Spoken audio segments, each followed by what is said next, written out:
Bismillahirrahmanirrahim. Welcome to online class. I hope you will be fine. Chapter number 1 Chemistry 9th. इसका जो text book पे page बनता है वो है पेज नंबर 9 एंड 10, यानी कि ये टेक्स्ट बुक पे आपको पेज नंबर 9 और 10 पे ये दोनों टर्म्स मिलेंगी। टॉपिक क्या है हमारा? Let's discuss our topic. What is the atomic mass, इसको आप मास नंबर भी कह सकते हैं। And second term is what is the atomic number, यानी कि एटॉमिक मास क्या है उसको हम सीखेंगे आज, और एटॉमिक नंबर क्या होता है। उससे पहले मैंने जो पहले 2 लेक्चर अपलोड किए हैं उनको एक दफ़ा सुन लीजिएगा, क्योंकि उसमें इनकी बेसिक चीज़ें हैं। Let discuss the atomic mass. First, ये एक डायग्राम मैंने ड्रॉ की है एग्जाम्पल समझाने के लिए, ताकि आपको स्ट्रक्चर से इन चीज़ों की मज़ीद समझ आ जाए।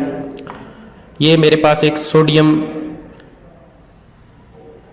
एलिमेंट है जो कि पीरियोडिक टेबल में 11वें नंबर पर है, यानी कि इसका एटॉमिक नंबर 11 है। तो पहले हम एटॉमिक मास को यानी कि मास नंबर को समझ लेते हैं और उसके बाद हम एटॉमिक नंबर को समझते हैं। तो इसके सेंटर में सोडियम का न्यूक्लियस है, सोडियम एलिमेंट का एटम का न्यूक्लियस है।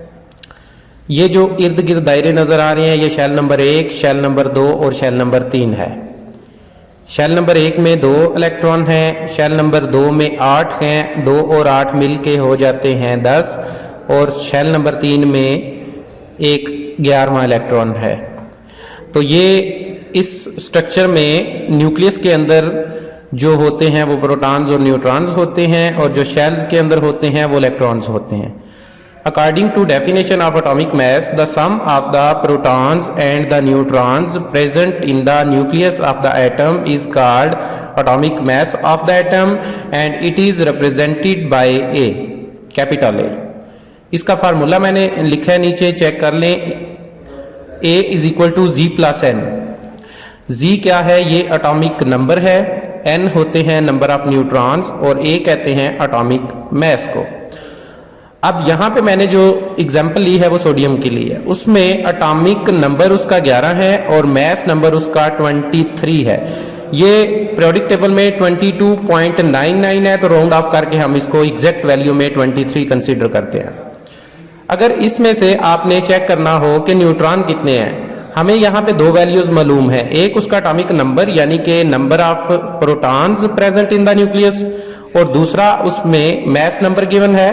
तो यहाँ पे ए की वैल्यू मास नंबर की 23 हम पुट करते हैं, एटॉमिक नंबर की यानी कि नंबर ऑफ प्रोटॉन्स की वैल्यू 11 यहाँ पे पुट करते हैं, और न्यूट्रॉन्स को n से ही डिनोट करेंगे। और जब ये 11 यहाँ पे प्लस हो रहा है उस तरफ जाके ये सब्ट्रैक्ट हो जाएगा, तो यहाँ पे जो एग्जैक्ट वैल्यू आएगी 23 में से 11 माइनस करके 12, वो जो 12 है वो नंबर ऑफ न्यूट्रॉन्स हैं present in the nucleus of the atom of sodium metal.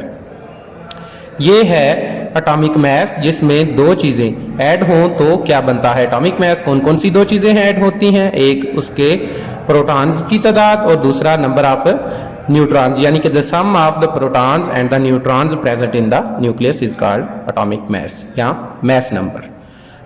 Next term is atomic number. What is atomic number? The sum of the protons present in the nucleus of the atom is called atomic number, और it is represented by Z। यानी कि अगर atomic number की बात करें तो सिर्फ हम किसको देखते हैं? प्रोटॉन्स को, जो कहाँ पे पाए जाते हैं? न्यूक्लियस के अंदर। न्यूक्लियस के अंदर जितने प्रोटॉन्स होंगे उतना ही उसका एटॉमिक नंबर होगा। उम्मीद करता हूं कि आपको आज की ये मालूमात काफ़ी होगी आपके लिए, और मज़ीद आंसर क्वेश्चनिंग के लिए आप कमेंट्स कर सकते हैं। बहुत बहुत शुक्रिया। दुआ में याद रखिएगा। अल्लाह हम सब का हामी और नासर हो। अल्लाह हाफिज़।